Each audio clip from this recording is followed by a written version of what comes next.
Okay. So now will start with the most important part in the fixed beam. जो सर्वात important आहे समजणं, जे कन्सेप्ट आहे, core concept of the fixed beam, that is analysis of fixed beam. Okay. जर तुम्ही याच्या आधीचा व्हिडिओ नसेल बघितला सुपरपोजिशन प्रिन्सिपल, तर तो बघून घ्या. त्याच्या आधी पण एक व्हिडिओ आहे. So you try to watch it in sequence. तेव्हा जे आहे तुम्हाला हे प्रॉपरली कळेल. So now once again quickly I will say superposition principle काय सांगत होतं, की जो कंबाईन इफेक्ट आहे, जो कंबाईन इफेक्ट आहे त्या कंबाईन इफेक्टला आपण काय करू शकतो, दोन भागात डिवाइड करू शकतो. काय करू शकतो, दोन भागात डिवाइड करू शकतो, दोन किंवा तीन. or we can say it is combined effect is equal to algebraic sum of individual effects. तर आता अनालिसिस ऑफ फिक्स्ड बीम करणं म्हणजे बघा, पहिले काय करू आपण, पहिले हे बीम, हे जे सगळे हॉरिझॉन्टल आहे हे काय आहे, बीम आहे. तर इथे आता फर्स्ट डायग्राम मध्ये बघा मी काय करतोय, this is the fixed beam. Okay, बरोबर आहे, हे आहे आपली फिक्स्ड बीम. आता या फिक्स्ड बीमला जे आहे, या फिक्स्ड बीमला जे आहे आपण दोन भागात डिवाइड करणार आहे. लक्ष द्या, ठीक आहे. नोट्स जे आहे ते तुम्ही व्हिडिओ संपल्यावर परत एकदा बघा आणि तेव्हा नोट्स लिहा. पहिले समजून घ्या व्हिडिओमध्ये. फिक्स्ड बीम जे आहे ते टोटल दोन भागामध्ये जे आहे आपण डिवाइड करणार आहे. किती भागामध्ये करणार आहे, दोन भागामध्ये. So this is the first part and this is the second part. The first part and the second part. Okay. आता बघा या बीमच्या खाली, या फिक्स्ड बीमच्या खाली जे बीम आहे, इथे मी काय करतोय, याचा रिॲक्शन डायग्राम ड्रॉ करतोय. काय ड्रॉ करतोय मी, रिॲक्शन डायग्राम. तर बघा आता इथे रिॲक्शन डायग्राम ड्रॉ करायसाठी इथे हे सपोर्ट काढावं लागेल मला दोन्ही पण. तर एक सपोर्ट काढला, अननोन किती राहते एका सपोर्टवर, फिक्स सपोर्टवर तीन अननोन. सो तीन लेफ्ट हँड साईडला, तीन राईट हँड साईडला. So 1 2 and 3. Similarly 1 2 and 3 झाले total 6 unknowns. Okay, total 6 unknowns for fixed beam. आता बघा हा जो पॉइंट आहे, this and this point are same point, ते आम्ही नाव देतो आहे A. Similarly this point is B and this point is also B. These both points are B. आता हे जे नॉमेनक्लेचर आहे, हे नॉमेनक्लेचर सगळे सेम फॉलो करा. जे फायनल वर्टिकल रिॲक्शन आहे, काय म्हणतोय मी, फायनल वर्टिकल रिॲक्शन. त्या फायनल वर्टिकल रिॲक्शनला मी नाव देतोय आर ए. त्याला काय नाव देतोय मी, आर ए. पॉइंट ए वर जे आहे, आणि पॉइंट बी वर जे आहे त्याला नाव देतोय मी आर बी. त्याला काय नाव देतोय मी, आर बी. सिमिलरली हे जे मुवमेंट आहे, या मुवमेंटला नाव देतोय एम ए. ए वर आहे तर, आणि हे बी वर आहे तर एम बी. ओके. आता काय राहिलं आपलं, हॉरिझॉन्टल रिॲक्शन राहिली एच ए. ए वर जे हॉरिझॉन्टल लाईन आहे, आणि हे जे बी वर आहे हे काय राहणार, H B.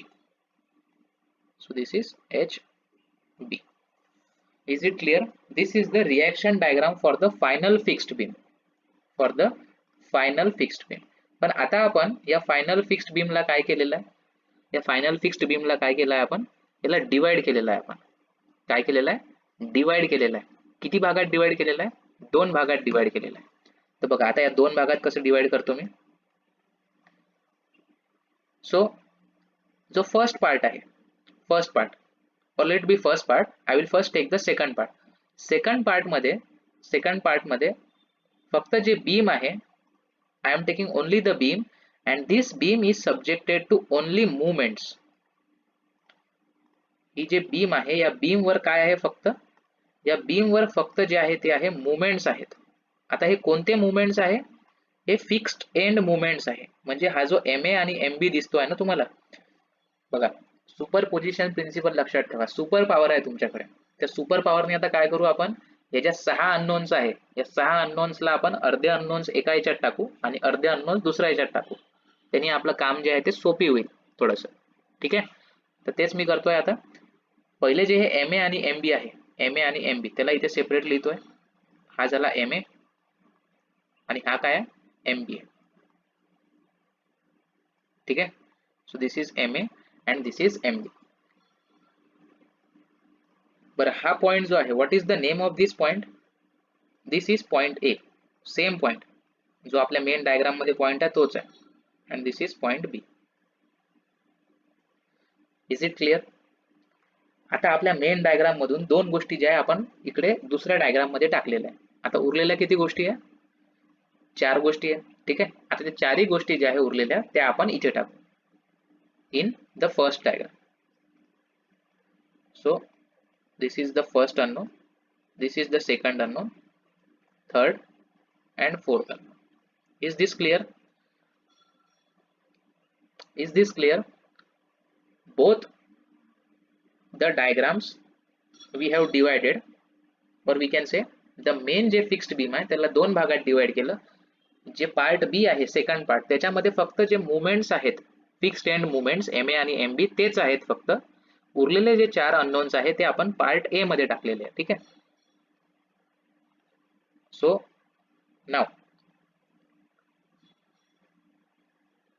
now there is one slight change that we have to take into consideration. ठीक आहे. इथून जे आहे आपल्याला जे आहे थोडंसं जे एक स्लाइट कन्सिडरेशन बघावं लागेल. त्यासाठी आता तुम्हाला इतकं कळलं असेल तर very good. Now we will shift to the first part. जो वरचा पार्ट आहे तिथे शिफ्ट टू. ठीक आहे. आता या वरच्या पार्ट मध्ये तुम्ही बघा इथे दोन रिएक्शन्स आहेत. किती रिएक्शन्स आहेत? दोन रिएक्शन्स आहेत. So now instead of these two reactions I can draw here one hinge support and here also one hinge support.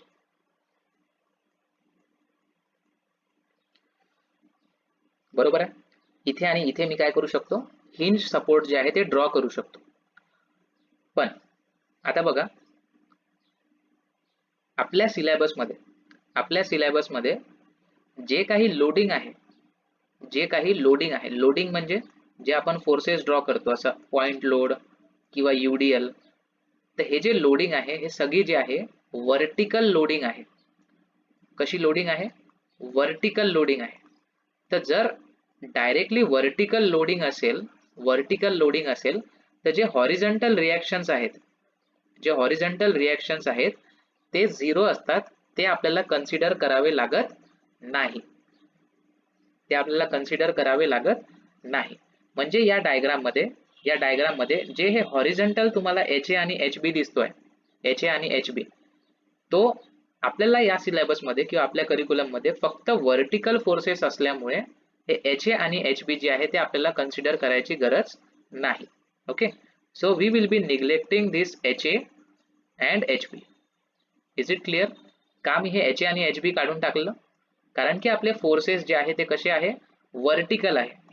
जर आपले फोर्सेस वर्टिकल नसते आणि असे इन्क्लाइंड असते की इन्क्लाइंड फोर्स दिलेला आहे, तर या इन्क्लाइंड फोर्सला आपल्याला डिवाइड करावं लागलं असतं दोन भागामध्ये, Fx आणि Fy मध्ये, आणि जो हॉरिझॉन्टल कंपोनंट आहे त्याच्यामुळे हॉरिझॉन्टल रिएक्शन्स डेव्हलप झाल्या असते.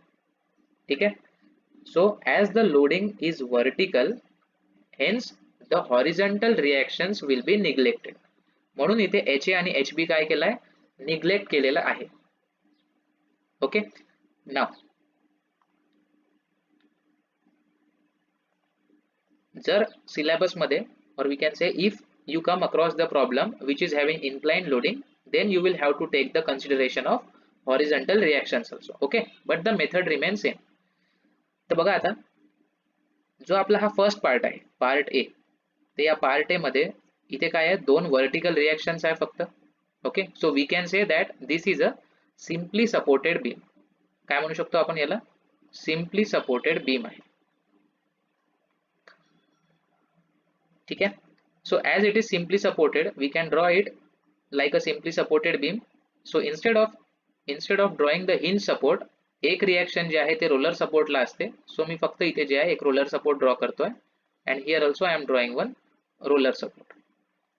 तसं generally fixed beam, simply supported beam मध्ये एक हिंज एक रोलर असतं. But taking this or converting these reactions into support, we can say that this is a simply supported beam which is resting on simple supports. Okay. And what about this beam? इकडल्या बाजूला जे आहे will keep the same as it is. जसं खाली draw केलेलं आहे तसंच जे आहे ते इथेही सेम ड्रॉ करायचं. So this is MA and this is MB. This is MA and this is MB. Okay, so now we'll quickly summarize की आपण फायनली काय केलेलं आहे इथे.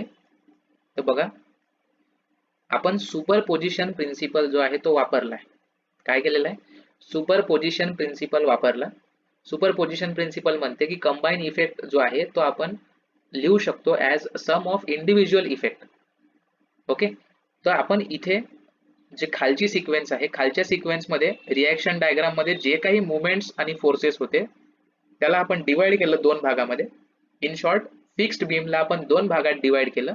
एक आहे सिम्पली सपोर्टेड बीम, एक काय आहे? सिम्पली सपोर्टेड बीम आहे, आणि दुसरी जे बीम आहे त्या बीमला म्हणायचं beam subjected to only fixed end movements. काय म्हणायचं? Beam subjected to only fixed end movements. त्या MA आणि MB ला फिक्स्ड एंड मुवमेंट्स म्हणतो आपण.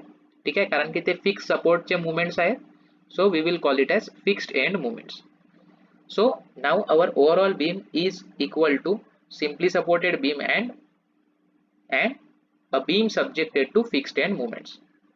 I hope this much is clear. तर आपण दोन भागात डिवाइड केलेला आहे, पार्ट ए आणि पार्ट बी.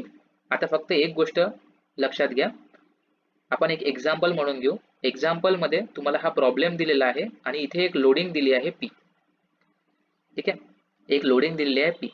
तर आपण जेव्हा आता हे डिवाइड करू दोन भागामध्ये, हे जेव्हा दोन भागामध्ये डिवाइड करू, एक सिम्पली सपोर्टेड बीम आणि beam subjected to this fixed end movements.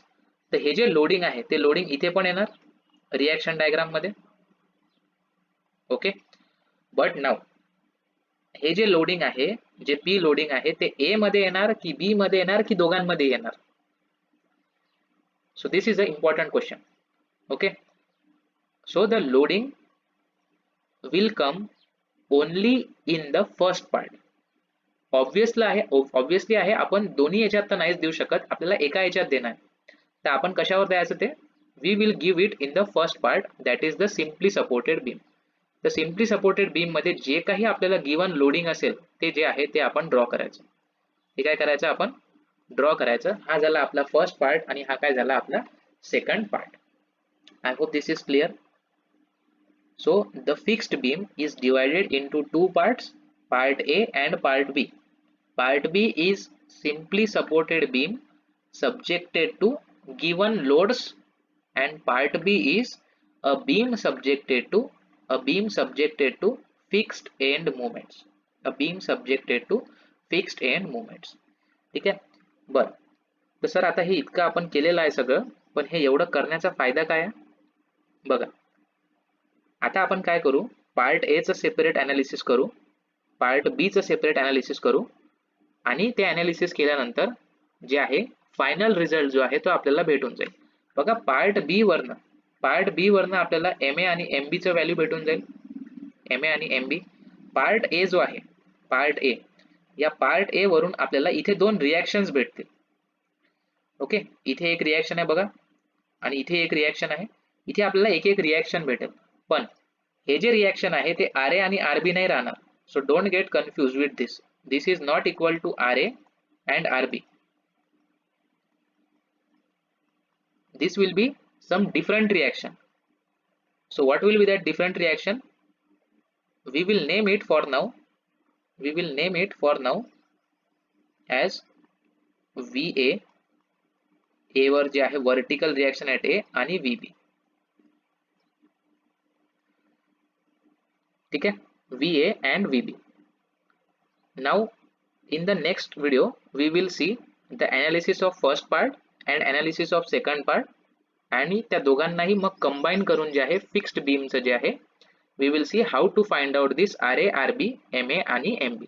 ठीक आहे, so now our ultimate aim is to find out only these four unknowns, MA, MB, RA आणि RB. ठीक आहे, HA आणि HB जे आहे ते आपल्याला फाइंड आउट करायचं नाही आहे.